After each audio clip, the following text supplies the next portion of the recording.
বাংলাদেশে নানা সময় ইতিহাস বিকৃতি, ধর্মীয় অনুভূতিতে আঘাত, রাজনৈতিক বিতর্ক বা অশ্লীলতা এমন সব কারণ দেখিয়ে কর্তৃপক্ষ বই নিষিদ্ধ করেছে। এগুলো মুদ্রণ, প্রকাশনা, বিতরণ ও বিক্রিতে নিষেধাজ্ঞা দেয়া হয়। সরকারের সংশ্লিষ্ট বিভাগ থেকে নিষিদ্ধ এসব বইয়ের সঠিক সংখ্যা সম্পর্কে ধারণা পাওয়া যায়নি। তবে প্রকাশনা খাত সংশ্লিষ্ট ব্যক্তিরা জানিয়েছেন, বাংলাদেশে নিষিদ্ধ বইয়ের সংখ্যা কম হলেও হইচই অনেক বেশি। স্বাধীনতার কয়েক বছরের মধ্যেই কবিতা লিখে বিতর্কের মুখে দেশ ছাড়তে বাধ্য হয়েছিলেন কবি দাউদ হায়দার। সে সময় দাউদ হায়দারের বিরুদ্ধে ধর্মীয় অনুভূতিতে আঘাত দেওয়ার অভিযোগে একটি মামলাও করা হয়েছে। আলোচিত কালো সূর্যের কালো জোছনায় কালো বন্যায় নামে কবিতাটি 1974 সালে দৈনিক সংবাদ পত্রিকার সাহিত্য পাতায় ছাপা হয়েছিল। ঢাকা বিশ্ববিদ্যালয়ের বাংলা বিভাগের অধ্যাপক হুমায়ুন আজাদের লেখা নারী বইটি স্বাধীনতার পর বাংলাদেশে যেসব বই নিষিদ্ধ হয়েছে তার মধ্যে অন্যতম আলোচিত নন ফিকশন বই। এটি 1992 সালে অমর একুশে বইমেলায় প্রথম প্রকাশিত হয়। নারীবাদ নিয়ে লেখা বইটি প্রকাশিত হওয়ার পর ব্যাপক আলোচনার জন্ম দেয়। বইটি ইসলাম ধর্মবিদ্বেষী বলে আওয়াজ ওঠার পর 1995 সালে বিএনপি সরকার বইটিকে নিষিদ্ধ করে।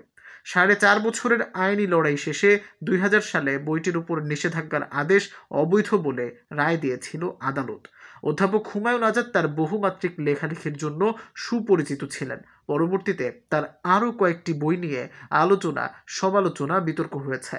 বিশেষ করে তার পাকসার জমিন সাদবাদ উপন্যাস প্রকাশের পর ধর্মভিত্তিক বিভিন্ন সংগঠন তার বিরুদ্ধে ব্যাপক প্রতিক্রিয়া দেখিয়েছিল। 2004 সালের ফেব্রুয়ারিতে একুশে বইমেলা থেকে ফেরার পথে তাকে কুপিয়ে জখম করেছিল একদল সন্ত্রাসী। এরপর চিকিৎসা নিয়ে কিছুটা সুস্থ হওয়ার পর ওই বছরই তিনি বৃত্তি নিয়ে গবেষণার জন্য গিয়েছিলেন জার্মানিতে। সেখানেই কিছুদিন পর তার মৃত্যু হয়। ভারতে বসবাসরত বাংলাদেশি নারীবাদী লেখক তসলিমা নাসরিনের বেশ কয়েকটি বই নিষিদ্ধ হয়েছে বাংলাদেশে। তার লেখা লজ্জা উপন্যাসটি 1993 সালে প্রকাশিত হয় এবং প্রকাশনার 6 মাসের মাথায় বইটি নিষিদ্ধ করা হয়। উপন্যাসটি ভারতের বাবরি মসজিদ ভাঙার ঘটনাকে কেন্দ্র করে হিন্দু মুসলিম সাম্প্রদায়িক দাঙ্গার প্রেক্ষাপটে লেখা হয়েছে। সে সময় ইসলামপন্থী বেশ কয়েকটি দল তার তীব্র সমালোচনা করে রাজপথে মিটিং মিছিল করে লেখকের ফাঁসি দাবি করে। এক পর্যায়ে তিনি দেশ ছাড়তে বাধ্য হয়েছেন। ভারতেও তার বিরুদ্ধে বিক্ষোভ হয়েছিল, বিশেষ করে যখন থেকে তিনি ভারতে অবস্থান শুরু করেন। তসলিমা নাসরিনের লেখা আরেকটি বই 2003 সালে প্রকাশিত হয় এবং নিষিদ্ধ হয়। লেখক বইটিকে আত্মজীবনীমূলক উপন্যাস বলে বর্ণনা করেছেন। বইটিতে তিনি বিভিন্ন সময়ে তার নিজের উপর ঘটা যৌন নিপীড়নের কথা তুলে ধরেছেন। এতে বাংলাদেশের বেশ কয়েকটি পরিচিত লেখক, শিল্পী, সাহিত্যিকের নাম উল্লেখ করেছিলেন তিনি। যদিও অভিযুক্তরা সবাই যৌন নিপীড়নের অভিযোগ অস্বীকার করেছেন। সরকার বইটি নিষিদ্ধ করেনি, তবে আদালতের আদেশে বই বিক্রিতে নিষেধাজ্ঞা দেওয়া হয়। সে সময় কলকাতায় বইটি দ্বিখণ্ডিত নামে প্রকাশিত হয়। সেখানেও আদালতের আদেশে প্রাথমিকভাবে তা নিষিদ্ধ ছিল। পরে সেটি বাজারে ছাড়ার অনুমতি দেওয়া হয়। 1999 সালের মার্চে আমার ফাঁসি চাই নামক একটি বই প্রকাশিত হয় এবং অল্প কিছুদিনের মধ্যেই সরকার বইটি নিষিদ্ধ করে। বইটির বিষয়বস্তুর কেন্দ্রে ছিলেন ক্ষমতাচ্যুত প্রধানমন্ত্রী শেখ হাসিনা। 2020 সালে এলডিপি সভাপতি অলি আহমেদের লেখা revolution, military personnel and the war of liberation in Bangladesh বইটিতে মুক্তিযুদ্ধের ইতিহাস বিকৃত করার অভিযোগ এনে সেটি বাজেয়াপ্ত করা হয়।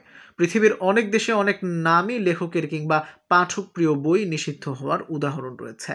উত্তর কোরিয়া এবং সৌদি আরবে খ্রিস্টান ধর্মের প্রধান ধর্মীয় গ্রন্থ বাইবেল নিষিদ্ধ।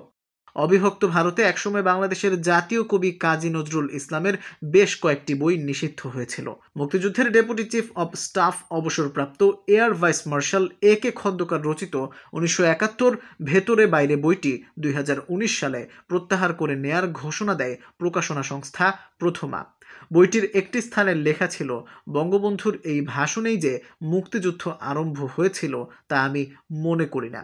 এই ভাষণের শেষ শব্দগুলো ছিল, জয় বাংলা, জয় পাকিস্তান। তিনি যুদ্ধের ডাক দিয়ে বললেন, জয় পাকিস্তান। বইটিতে বিতর্কিত শব্দ ব্যবহারের ব্যাপারে লেখক জাতির কাছে ক্ষমা চাওয়ার একদিনের মধ্যে প্রথমার পক্ষ থেকে বইটি প্রত্যাহারের ঘোষণা দেওয়া হয়। সাম্প্রতিক বছরগুলোতে বই নিষিদ্ধ না হলেও অমর একুশে বইমেলা থেকে বই প্রত্যাহার বা তুলে নেওয়ার অসংখ্য ঘটনা ঘটেছে। নির্বাসিত লেখক তসলিমা নাসরিনের চুম্বন বইটি বিক্রি করায় অমর একুশে বইমেলায় প্রকাশনা সংস্থা সব্যসাচীর স্টলে হামলার অভিযোগ ওঠে। বইটি তুলে নেওয়া হয়।